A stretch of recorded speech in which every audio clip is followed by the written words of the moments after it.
Hey guys, it's me, Sharmise, aka Professor Mo, and I'm back with another lesson from my public speaking series.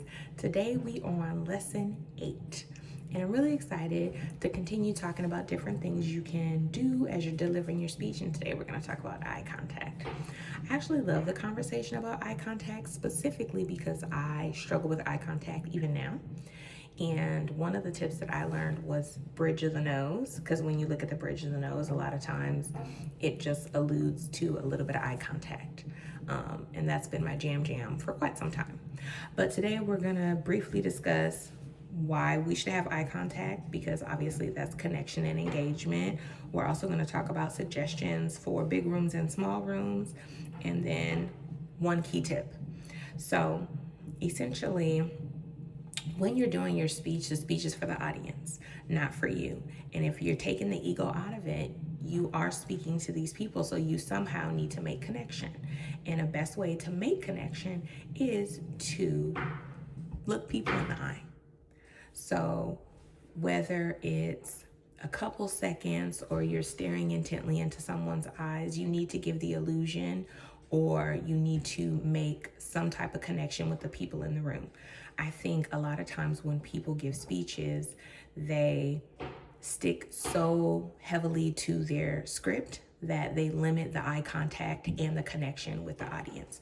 So if I have my notes here and I've written my notes word for word, then I'm going to look down, and the more I'm reading word for word and relying on my notes, I know I'm not going to look up and engage with the audience at all. I've watched 5 and 7 minute speeches to where the students didn't look up for air.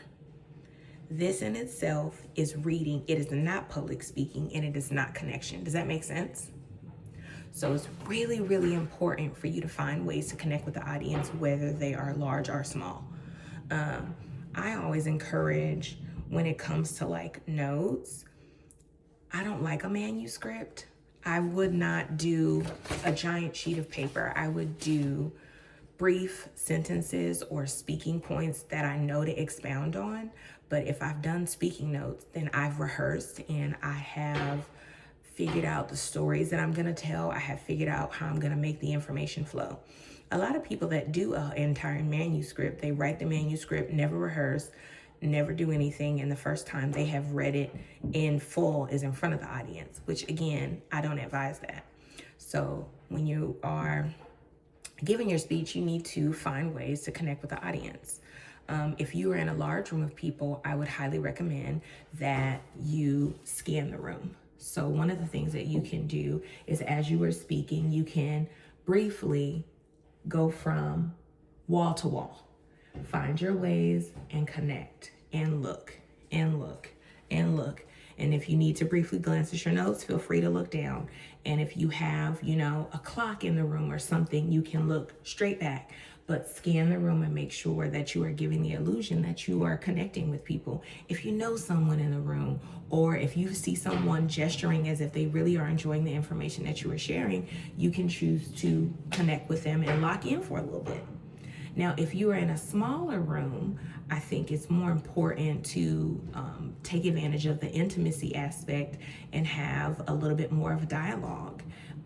Maybe even engage a little bit more. Like I said, if you have that one person who's, head nodding, you want to make sure that you are engaging, maybe walking through the aisles, maybe getting a little bit closer to the people in the room so that they feel a connection with you, so that they can see your eyes, so that they can hear the inflections in your voice, so that they really feel the vibe. Big room, scan. Small room, work the room. Make sure that everybody is seeing you and feeling the information that you are sharing. My tip is, a lot of my students said it's really challenging to look people in the eye for a long amount of time without it being awkward. I want to challenge you to at least do 3 seconds. 3 seconds of engagement. So if you're scanning the room, you find that one person giving a head nod as you are sharing the information, look down at them, look up at them for maybe about 3 seconds as you're sharing the information, then continue scanning the room or go to your eye point. But the purpose of public speaking is not to read from a manuscript and never look up from air. The purpose is to make sure that you make connection, and connection starts in the eyes. So today we've talked about the importance of eye contact. We've talked about ways to have eye contact in a small room as well as a large room. And then I shared the tip with you of my 3-second rule. I'll see you guys next time.